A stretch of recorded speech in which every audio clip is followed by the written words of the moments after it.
Crisis സമയത്ത് സ്ട്രേഞ്ചേഴ്സിനെ പിടിക്കാൻ പോവണ്ട. ഇവർക്ക് കുറേ നാളായിട്ട് നമ്മളെ അറിയാം. റെഫറൽ ഇൻകവും അതുപോലെ തന്നെ ഇവർക്ക് ഇൻസെന്റീവും ഇവരുടെ ടെസ്റ്റിമോണിയൽസും ഇവരുടെ ഗൂഗിൾ റിവ്യൂവും അതാണ് നമ്മൾ മാർക്കറ്റ് ചെയ്യേണ്ട ഏറ്റവും നല്ല സമയം. മാർക്കറ്റിനെ എടുത്തു കഴിഞ്ഞാൽ ഇവരുടെ വീഡിയോസും എല്ലാം ഇട്ടുകൊണ്ട് ഇവനെ കണ്ടെത്താൻ നമ്മൾ ഒത്തിരി മാർക്കറ്റിംഗ് എക്സ്പെൻസ് സ്പെൻഡ് ചെയ്യേണ്ടി വരും. നമുക്ക് മൂന്നായിട്ട് നമുക്ക് തിരിക്കാൻ പറ്റും. മാർക്കറ്റിനെ എടുത്തു കഴിഞ്ഞാൽ നമുക്ക് മൂന്നായിട്ട് നമുക്ക് തിരിക്കാൻ പറ്റും. ഒന്നാമത്തെ customer hot customer. Hot customer എന്ന് പറഞ്ഞാൽ those who have already done business with us. നമ്മളോട് ഓൾറെഡി ബിസിനസ് ചെയ്ത ആളുകളാണ്. നമ്മളുടെ കയ്യിൽ നിന്ന് സാധനം പ്രൊഡക്റ്റോ സർവീസോ ഓൾറെഡി വാങ്ങിച്ച് നമുക്ക് കാശ് തന്ന് നമ്മളുമായി ബിസിനസ് ചെയ്തവരാണ് ഹോട്ട് കസ്റ്റമേഴ്സ്. അവരുടെ പ്രത്യേകത എന്താ? They already know you. നമ്മളെ ഓൾറെഡി അവർക്ക് അറിയാം, നമ്മൾ എന്താണെന്ന് അവർക്കറിയാം. സോ ലോകത്തെ ഏറ്റവും ഈസിയസ്റ്റ് കസ്റ്റമർ ആണ് എക്സിസ്റ്റിംഗ് കസ്റ്റമർ. രണ്ടാമത്തതാണ് വാം കസ്റ്റമർ. വാം കസ്റ്റമർ എന്ന് പറഞ്ഞാൽ ഇവർക്ക് കുറേ നാളായിട്ട് നമ്മളെ അറിയാം, പക്ഷെ ഇവർ ഇതുവരെ നമ്മളുമായിട്ട് ബിസിനസ് ചെയ്തിട്ടില്ല. അവിടെയാണ് നമുക്ക് എന്ത് ചെയ്യാൻ പറ്റുന്നത്? ഈ എക്സിസ്റ്റിംഗ് കസ്റ്റമേഴ്സിന്റെ ടെസ്റ്റിമോണിയൽ, എക്സിസ്റ്റിംഗ് കസ്റ്റമേഴ്സിൽ നിന്ന് റെഫറൽസ്, ഇതൊക്കെ എടുക്കുമ്പോൾ ഈ വാം കസ്റ്റമേഴ്സിനെ നമുക്ക് ഹോട്ടാക്കാൻ പറ്റും. സോ ഒന്നാമത്തെ സ്ട്രാറ്റജി എക്സിസ്റ്റിംഗ് കസ്റ്റമർക്ക് കൂടുതൽ വിൽക്കുക, കാരണം they are already non people. രണ്ട്, ഇവരുടെ ടെസ്റ്റിമോണിയലും ഇവരുടെ കയ്യിൽ നിന്ന് റെഫറൽസും ഒക്കെ വാങ്ങിച്ചുകൊണ്ട് റെഫറൽ ഇൻസെന്റീവ് ഒക്കെ കൊടുക്കാം നമുക്ക് എക്സിസ്റ്റിംഗ് കസ്റ്റമേഴ്സിന്. ഹോട്ട് കസ്റ്റമർ ഇവർക്ക് റെഫറൽ ഇൻകവും അതുപോലെ തന്നെ ഇവർക്ക് ഇൻസെന്റീവും ഇവരുടെ ടെസ്റ്റിമോണിയൽസും ഇവരുടെ ഗൂഗിൾ റിവ്യൂവും ഇവരുടെ വീഡിയോസും എല്ലാം ഇട്ടുകൊണ്ട് വാം കസ്റ്റമേഴ്സിനെ നമുക്ക് കൊണ്ടുവരാം.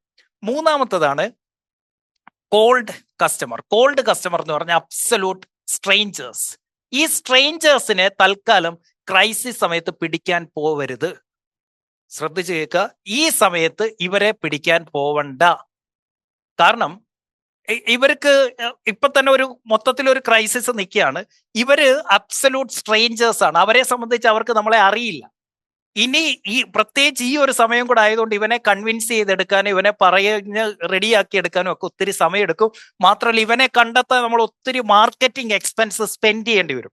അതിന്റെ 10-1 മതി ഇവരെ കൊണ്ടുവരാൻ. അപ്പൊ ചെലവ് കുറയ്ക്കാനും പറ്റും, വരുമാനം കൂട്ടാനും പറ്റും. ക്രൈസിസ് സമയത്ത് സ്ട്രേഞ്ചേഴ്സിനെ പിടിക്കാൻ പോവണ്ട. ആർക്കാ പോകാൻ പറ്റുന്നേ? ഞാനിത് പറയുന്നത് ക്രൈസിസ് ഉള്ളവരുടെ കാര്യമാണ്. റിസർവ് ക്യാഷ് കയ്യിലുള്ള, നമ്മൾ 3+ മന്ത്സിലേക്ക് റിസർവ് ക്യാഷ് ഒക്കെ കയ്യിലുള്ളവരുണ്ടല്ലോ, അവരിപ്പൊ പോയി പിടിച്ചോണവന്മാരെ.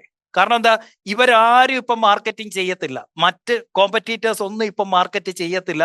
അതാണ് നമ്മൾ മാർക്കറ്റ് ചെയ്യേണ്ട ഏറ്റവും നല്ല സമയം. ഇന്നിപ്പോ ഈ നടക്കുന്ന വെബിനാർ എന്താ? ഈ ഫ്രീ വെബിനാർ എന്തിനുള്ളതാ? ഈ പറഞ്ഞ വാം ആൻഡ് കോൾഡ്. ആദ്യമായിട്ട് എൻ്റെ ക്ലാസ്സിൽ ഇരിക്കുന്നവരുണ്ട്, റെഗുലർ ആയിട്ട് വീഡിയോ കാണുന്നവർ ഇന്ന് ഇവിടെ വന്നിട്ടുണ്ട്. ഇവരെന്താണ്?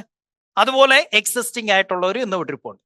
അടുത്ത 3 വർഷത്തേക്ക് ഈ ക്രൈസിസ് ഒന്നും മാറിയില്ലെങ്കിലും അടുത്ത 3 വർഷത്തേക്കുള്ള റൺവേ, 18 മാസത്തേക്കുള്ള ബിസിനസ്സിലെയും പേഴ്സണലെയും റൺവേ ഉണ്ടാക്കിയിട്ടിട്ട് നിൽക്കുക, പൊളിക്കാൻ റെഡി ആയിട്ട് നിൽക്കുക. അതുകൊണ്ട് എന്താ? മാർക്കറ്റിങ്ങിനോട്ട് സ്പെൻഡ് ചെയ്യാൻ പോവാ. ഇനി അതുള്ളവൻ ഇറങ്ങി അടിച്ചോണം, അതില്ലാത്തവൻ ഇപ്പൊ ഇതേ തൊടാൻ പോകരുത്. എക്സിസ്റ്റിംഗ് കസ്റ്റമറെയും അതുപോലെ തന്നെ നമ്മൾ റെഫറൽ അല്ലെങ്കിൽ ടെസ്റ്റിമോണിയൽസിൽ കൂടി ഈ വാം കസ്റ്റമേഴ്സ്, അവർക്ക് നമ്മളെ അറിയാം പക്ഷെ ഇതുവരെ ബിസിനസ് ചെയ്തിട്ടില്ല. അതായത് ഓൾറെഡി ലീഡ്സ് വന്നു, ഓൾറെഡി നിങ്ങളുമായിട്ട് നെഗോഷിയേറ്റ് ചെയ്തു, ഓൾറെഡി നിങ്ങൾ ബിൽ ഇൻവോയ്സ് അല്ലെങ്കിൽ കൊട്ടേഷൻ കൊടുത്തിട്ടൊക്കെ ഇരിക്കുന്നതാണ് വാം കസ്റ്റമർ. ഇവരെ പിടിക്കുക, എക്സിസ്റ്റിംഗ് കസ്റ്റമറെയും കൊണ്ടുവരും. ഇതാണ് വാർ ടൈമിൽ നമുക്ക് ചെയ്യാൻ എളുപ്പത്തിൽ ചെയ്യാൻ പറ്റുന്ന കാര്യം. ഈ പറഞ്ഞ O cash in and O cash out, ഇതിന്റെ ഗ്യാപ്പ് കൂട്ടുക എന്നുള്ളതാണ് ഇമ്പോർട്ടൻറ്റ്. ഇപ്പൊ നമുക്ക് ഓ ക്യാഷ് പോസിറ്റീവ് ആക്കുക എന്നുള്ളതാണ് നമ്മളുടെ ആവശ്യം എന്ന് പഠിച്ചു. അപ്പം O cash in minus O cash out, വരവ് മൈനസ് ചെലവ്. ഇതിന്റെ ഗ്യാപ്പ് കൂട്ടുക എന്നുള്ളതാണ്, അതിന്റെ വലിപ്പം കൂട്ടുക എന്നുള്ളത്. അതിന്റെ വലിപ്പം കൂട്ടണമെങ്കിൽ എന്ത് ചെയ്യണം? Sell with high margin. High margin വിൽക്കണം. ഹൈ മാർജിൻ വിൽക്കുന്നതിന്റെ പേരാണ് പ്രീമിയം സെല്ലിംഗ്.